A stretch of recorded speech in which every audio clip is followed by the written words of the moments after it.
Order! Order! You are an incorrigible delinquent at times. Behave yourself, man!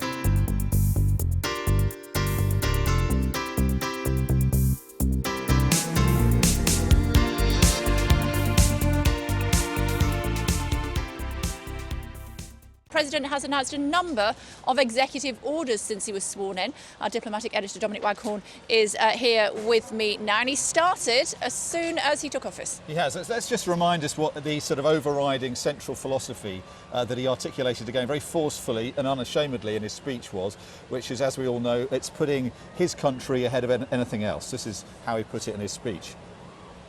We assembled here today are issuing a new decree to be heard in every city, in every foreign capital, and in every hall of power.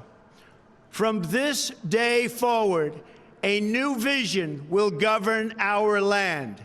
From this day forward, it's going to be only America first. America first. Now, literally moments after he made that speech, the White House, the new Trump White House, started issuing a flurry of policy announcements, which we can sum up now. We've got a graphic that explains these point by point, the programme of action he's planned. First of all, the plan to promptly repeal and replace Obamacare. Re-articulating that, he has today signed an executive order which weakens Obamacare. He can't repeal and replace it yet. He needs Congress to do that for him. Next, he said he will withdraw America from the Trans-Pacific Partnership, which is a free trade deal that was designed to bring down global trade barriers, negotiated by 12 nations over 7 years. That's going to go. He says America's going to withdraw from it. He's also underlined his intentions on climate change, and literally, I think it was seconds after he finished that speech, the climate change action plan that Barack Obama had on the website, on the White House website, disappeared, and not soon after that the new American Energy Action Plan went on, and that's replacing an emphasis on renewable fuels with more of an emphasis on fossil fuels. And that's to keep the Rust Belt happy. It's to keep the Rust Belt happy, but also the contributors, those donors who a lot of money was given to him by the fossil fuels industry. They're going to be very grateful for that being acted on straight away. He's also going to develop a new missile defence system, we're told, to protect against attacks from states like Iran or North Korea, kind of resurrection of the Star Wars programme that Ronald Reagan began, that George W. Bush continued. He's also going to follow through on his commitment, you won't be surprised to hear this, Kay, to build a wall on the US-Mexico border to stop illegal immigration. Well, we're told it's going to be Mexico. Mexico is emphatically saying it's not going to be them, but the Trump administration says there's a creative way they've come up with where Mexico effectively, or Mexicans, will pay for it.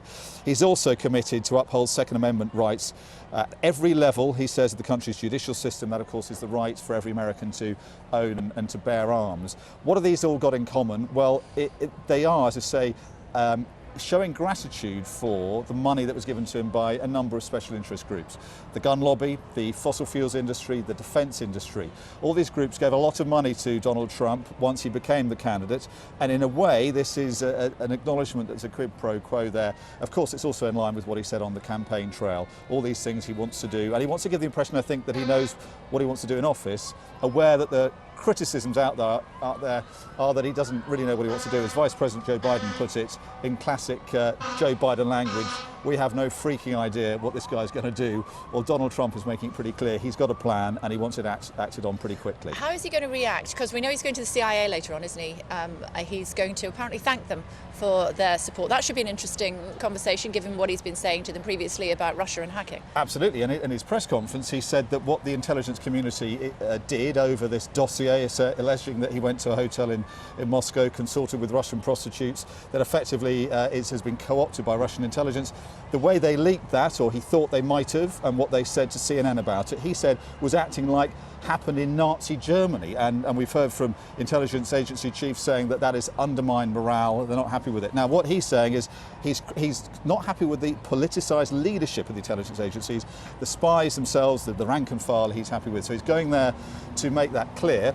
He won't be able to meet the new CIA Director, Mike Pompeo, because he hasn't gone up there yet for his There nomination isn't hearing. one. They haven't got a boss this weekend, have Well, they? exactly. So that's the question. Who's going to be greeting him, I guess? And there was some doubt as to whether he'd be going to Langley, to the CIA headquarters because of that. But it seems he is going to go, and that will be one of his first things he does really as a president, apart from going to a prayer service this morning. I know I have to let you go, but just before you do, what notice, if any, do you think he'll take of up to 1 million people marching in Washington today?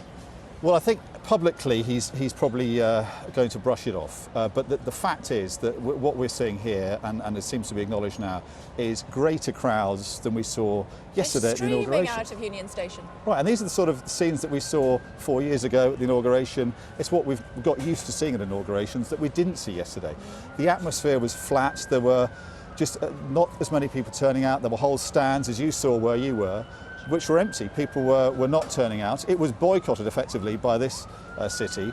Now, this city is turning out in force, but also, I mean, these are groups from across America, from California, Colorado, Ohio. They're coming in from Union Station, having come in here by train or from the airport, and they're making it pretty clear they're not happy. Is he going to take notice of it?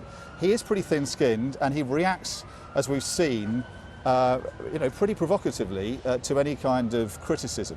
He's not going to be happy with it, but whether he acknowledges it in public, I'm not sure. But it's certainly sending a very clear message about how divided and polarised the country is that he's now going to become president of. Okay, for now, Dominic, thanks very much indeed. So